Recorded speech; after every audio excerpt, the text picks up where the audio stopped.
Thursday morning, everyone. It is 7:13 in the a.m. I was having internet trouble last night, and it seems like I may still be having it this morning. Hopefully, it's not the case, though. I hope everyone is doing all right this morning. I've been trying to do this video all night, and I end up falling asleep at the desk, wake up, try to do it again, fall asleep at the desk, wake up, try to do it again. So, this is one of those waking up in the mornings after trying to do a video all night and just getting the video done before taking a nap or something and starting the day.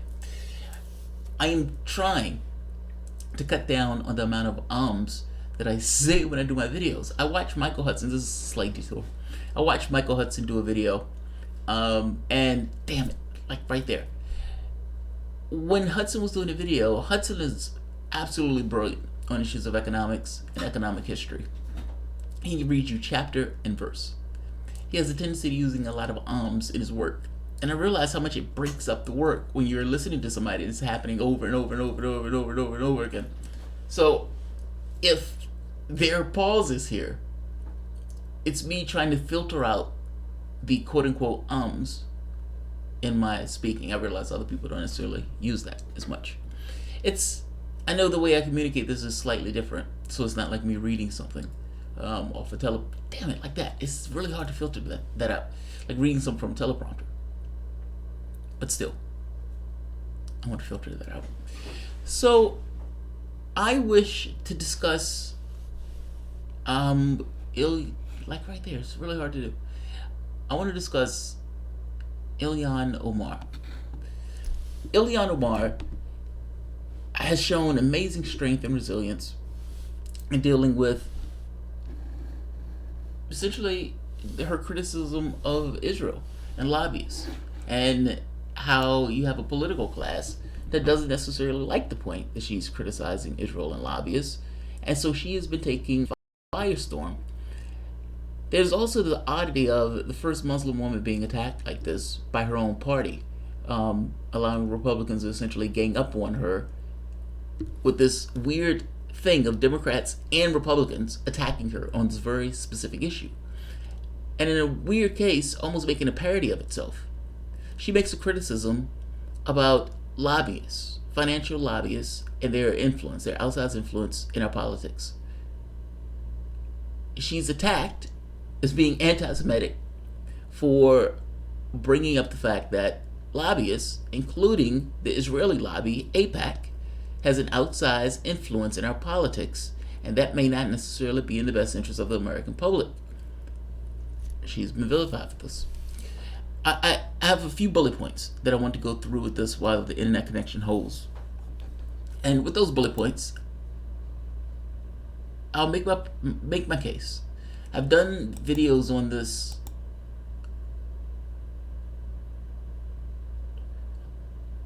I've done videos on this prior. I'm sorry, something's missing. I've done videos on this prior, and so I'm not going to tarry too long on this particular video, but I do want to make a few points and a few observations about what has been going on with Ilhan Omar's case. Recently, the Democratic Party decided that they wanted to go further in coming up with a resolution to condemn Omar. This apparently was somewhat of a bridge too far. Now, in order to give just a little background, Ilhan Omar sends a tweet. Her tweet says it's all about the Benjamin's baby in response to a tweet by Glenn Greenwald. This all about the Benjamin's baby tweet, someone further engages her on this, and she says, AIPAC. Immediately, her criticism of a lobby jumps into this thing of, oh my God, this is an anti-Semitic attack and slur on Jews. Now, this is utterly bizarre and insane and massively disingenuous. Ultimately, her attack was on lobbies. She was making the point that lobbies have an outsized influence in our political affairs. It's not because they are Jewish, but it is because they are a lobby. Just like the oil and gas lobby, just like the healthcare lobby, just like the tobacco lobby. All of these things have lobbies. All of these things have a very special political interest that they're trying to pull the levers of power in their direction And again, that is nothing. Yeah, my Wi-Fi signal is horrendous. Let me try to bang through this, and hopefully it holds out. Yeah, and worse than worse, I'll upload the original video so that wouldn't have any breaks in it. 5 bullet points or 5 observations. So that's the first one. Sorry, it breaks up the content when it's like when it's screwing up. So that's the first observation. That essentially that's the pretext. That's the context to what's how all of this started with those tweets. Again, her point was about lobbyists. Her point was about the outside influence. In this case, it just so happened to be an Israeli lobby or Jewish lobby, an Israeli lobby that's working in the interests of Israel. Again, nothing to do with it being Jewish. Everything to do with it being a lobby. The second point, she apologized to this. She apologized to this because the leadership in the party attacked her viciously for this particular point. Now, in her apology for this, it was somewhat of a half-hearted apology, and she made the point that, I still stand by my attack on the financial industry and their outside influence in our political affairs. But she did apologize. So what it makes it look like, this woman was anti-Semitic. This Muslim woman is anti-Semitic. This Muslim woman was attacking Jews. Her own party condemned her for attacking Jews, and she apologized for attacking Jews. And the disingenuous people who attacked her and slammed her for this, when they knew everything that she was saying was absolutely right on this point, and they knew it wasn't an anti-Semitic slur, because it is how lobbies work. It's a lobby. It moves money around in order to get to political interests. No, it may not directly give money out itself, but all of them in Washington knows that part of the way that lobbies in general get influence is by the money that they distribute around to the various political actors. It just so happens in this case, it's AIPAC, and he worked for the interests of Israel. Just saying, nothing to do with them being Jews, everything to do with being a lobby. She should not have apologized. The disingenuous people who pushed and attacked her for this, including members of her own party, in order to kind of politically inoculate themselves in their attacks on Donald Trump, because they want to be able to go after Donald Trump on this issue. Not just that, it makes her point. The fact of the matter is, another nation has such outsized political influence that her own party is attacking her for this. It almost kind of makes her case in kind of an odd way. She makes a criticism about Israel that is absolutely legit, or criticism about AIPAC lobbies that is absolutely legit. And all of these forces descend upon her because of it. I'm just saying. Democrats in the House sought to condemn her because she made additional comments. Now, the additional comments that she made had to do with a conversation that she was talking about recently. I mean, essentially the tweets. She was having a conversation about the tweets, and she was discussing these.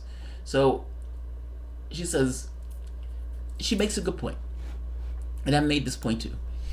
When the anti-Semitism slur that they use is essentially to shut down debate, meaning she has a particular political perspective on lobbyists, on Israel, on the outside influence of AIPAC in our political affairs, how that may not necessarily be in the interest of Americans, and her own focal point, her own cultural history gives her a particular focal point of the world. Now, her point is, it shuts down debate. That I'm trying to have an actual, real, substantive debate about our policy towards Israel, our policy towards Palestine, and by calling me anti-Semitic, by calling me these slurs in this way, smearing me in this way, it shuts down the ability to have any level of debate on this particular topic. And it makes people feel icky about it because nobody wants to be called anti-Semitic.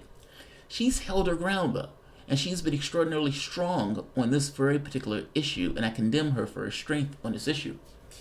When asked about this, she says that ends broader discussion because we end up defending that. Let me go to the top. In front of a DC audience last Wednesday, Omar addressed last month's controversy and said that the tactic of labeling critics of Israel as anti-Semitic, particularly Muslim ones like her, is designed to end substantive debate about the U.S. policy towards the Jewish state. Omar pointed out that she's received death threats and has been targeted by violent graffiti images in recent weeks. That ends the discussion because we end up defending that, and nobody gets to have a broader debate about what happens with Israel and Palestine, said Omar. I want to talk about the political influence in this country that says it's okay for people to push for the allegiance of a foreign country. Now, when she said that, he said, "Oh, this is a vowel slur. This is a vowel slur." But again, she's talking about lobbyists. All of this is within the context of lobbyists. I just want to make that very clear. AIPAC is not representative of all Jews.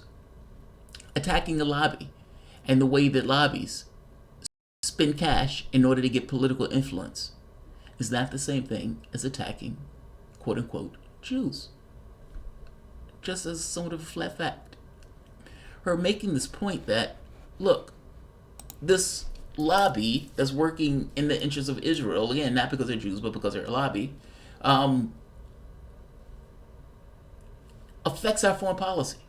It affects our foreign policy because certain people, particularly from the standpoint of this lobby, being that it's an Israeli lobby, has an outsized influence on those very specific issues and in the interest of foreign policy.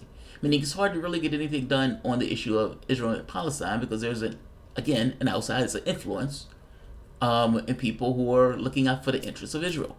Again, not necessarily the interests of the United States. That is, again, nothing to do with them being Jews. It has everything to do with them being a lobby. I keep saying that because I want to nail that home. Her criticism here is about finance industry. The lobby is about lobbies' ability to spread money around and get political influence. In this case, the political influence is in this Israel-Palestine conflict and the United States positioning within that context. She's not wrong here.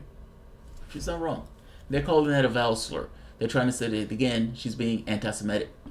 The problem here is that you call her other tweets anti-Semitic, and those tweets weren't anti-Semitic at all. So I'm somewhat believing many of these people, all of these people, to be somewhat disingenuous in their attacks on her. As a fourth point,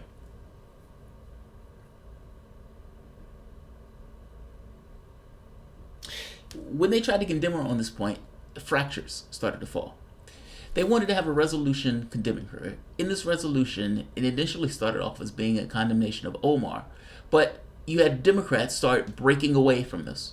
You had the Congressional Black Caucus, you had Congressional Progressive Caucus, you had one Bernie Sanders come out and lend his support to Omar. You had Kamala Harris come out and lend his support to Omar. Fractures within the party itself broke down what was going to be a condemnation of Omar, and it started to make it more diffuse. So it's not condemning Omar, it's condemning anti-Semitism, it's condemning Islamophobia, it's condemning essentially all types of racism. We condemn all bigotry is what it got watered down to because people couldn't necessarily get them to agree on going after Omar on this point. And fourth point, soda without calories. Multiculturalism. The Democratic Party seems to want to be able to hold up multiculturalism and hug, oh, look at all of these women that we have and these women of color, and we have this coalition, this rainbow coalition. Here's the thing though, if you have a rainbow coalition, there are going to be people in that coalition. It's like the Democratic Party wants their skin, but it doesn't necessarily want the people behind the skin. They're going to have different points of view. The very point of their being multicultural is because their focal point of the world is going to be different than the consensus that has been there prior. They want the multiculturalism. They don't necessarily want the person that the multiculturalism creates or the multiculturalism presents. The last point that I want to make. There is good news here. This is the door that you need to walk through. The very fact that we're having this conversation means that they jumped the shark in going after Omar. She's standing completely strong, and in standing completely strong, it's almost like gone to that well so often that a resistance was created just by how unfair the attacks were against her. They jumped the shark. They broke elements in the party, meaning they couldn't come up with a consensus on this, which means that to some degree she's standing strong. That's a positive aspect because ultimately this bipartisan consensus that's taking place on Israel is now showing fraying at the edges. And fraying at the edges because they've jumped the shark. when she's making this argument about allegiance to a foreign government on this, they've outright attacked her and condemned her. She's speaking out on something that's legit, and they've attacked her and condemned her, bipartisan, making her vulnerable, by the way. Because ultimately, when she runs again, they're going to be like, oh, she's anti-Semitic. She agreed that she was anti-Semitic, and elements of her own party agreed that she was anti-Semitic. This is a amount of nonsense that you have to get off of you just to even get into the conversation that she's trying to have on Israel and Palestine. But the positive aspect of this is that you're having a conversation on Israel and Palestine. It's gross. This is a door that you have to walk through if anything was going to take place. We've allowed this to drift so often that people can use this slur in order to shut down debate.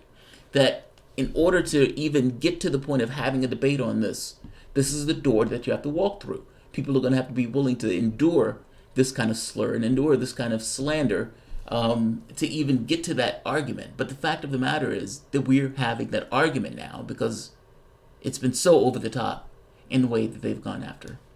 So I think that's it. Basically, if you want the policy on Israel and the United States to change, or our policy towards Israel to change, you got to walk through the door of being called anti-Semitic.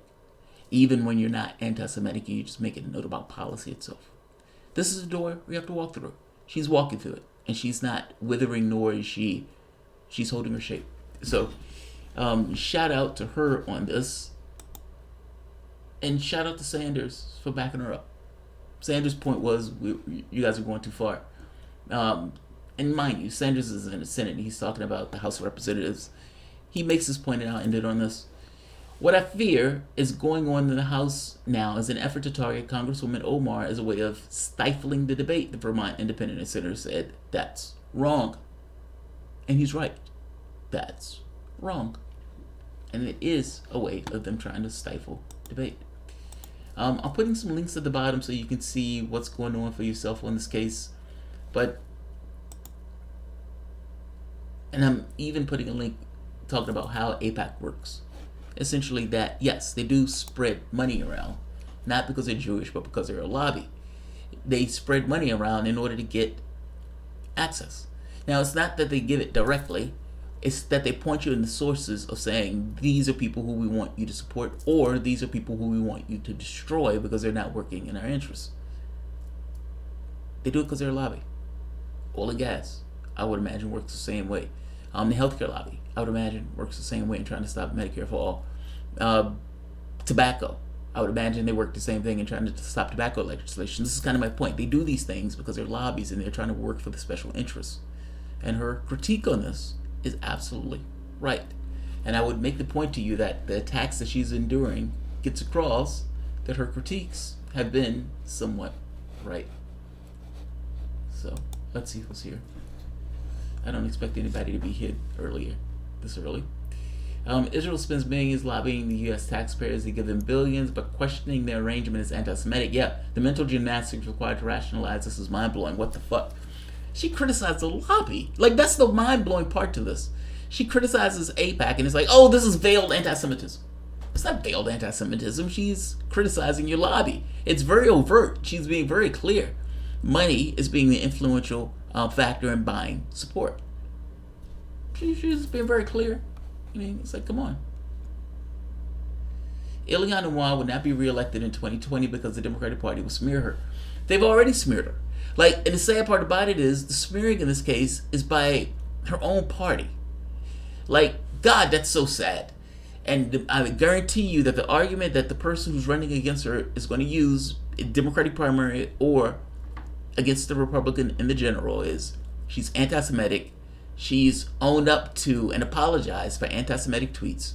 And in addition to her apologizing for anti-Semitic tweets, her own party condemned her for it. That's going to be the case that they make in regards to prosecuting the case against her. And then, yeah, they're going after her on this. It's insane. It's insane. The Democratic Party is falling apart. On this issue, they are. And on this issue, they should.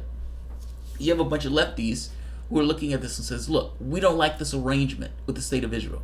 That ultimately these guys are stealing and appropriating more land, and the United States is taking a position that pretends to be fair and unbiased. But come on. Of course, this is somewhat nonsense.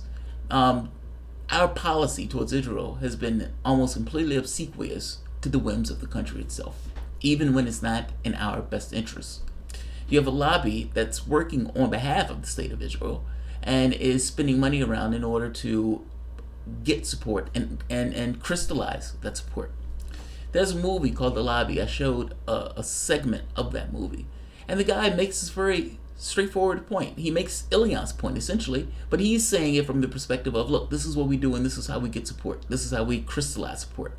There may be some people who have a basic support of the country itself, fair enough, and there's enough hegemonic viewpoint in the United States on this very specific issue that, it's going to go beyond just the people spending money around.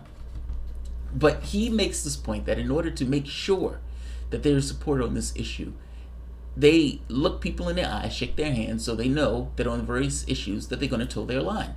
In some cases, they give them talking points and all this other stuff, but they know if you take this money, you're towing a particular agenda, and they take it and they toe the agenda. Both parties, lock, stock, and barrel, and the attacks on her gets that across. Now, Republicans are using this in this kind of disingenuous political gamesmanship. Democrats ate their own. They ate their own. These weak, spineless, these weak, spineless invertebrates ate their own. And you have to ask yourself, why are they eating their own? Keep in mind, these guys are bastardizing the First Amendment, destroying the First Amendment in order to pass legislation that says an individual can't protest Israel using nonviolent boycott Israel movement, anti-BDS, or the BDS movement, boycott, divestment, sanctions. Nonviolent. You as an individual can make a choice on whether or not you want to support a country that's occupying militarily another country and that's suppressing and subjugating that country. If you say no, they're trying to prosecute you for making that choice. If you want to make a case that Israel doesn't have an outsized influence in our political affairs, bastardizing the First Amendment is not the way to go about doing it. Her point seems to be more right just based on the legislation and based on their reaction to this. Me don't think the lady protests too much, and I'm saying the lady in this case is being the Democratic Party.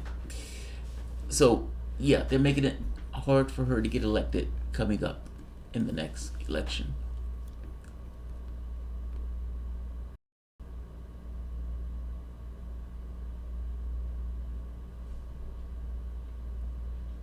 All right, I'm gonna end this. I have an appointment today at 12, so I'm going to try to get a few videos in before I leave.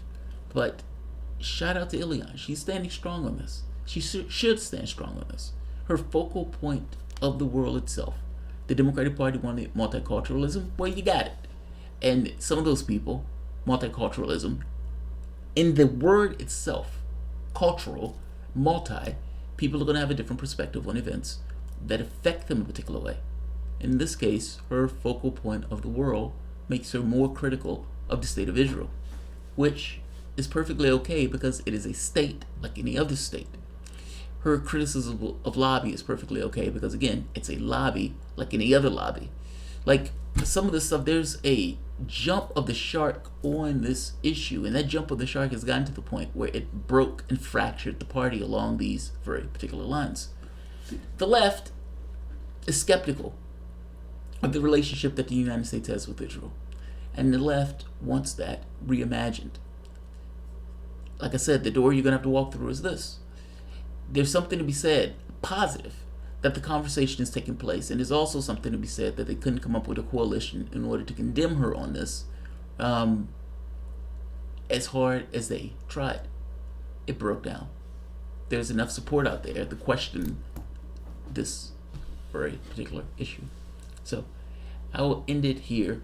If you guys enjoy the content, please feel free to share, like, subscribe.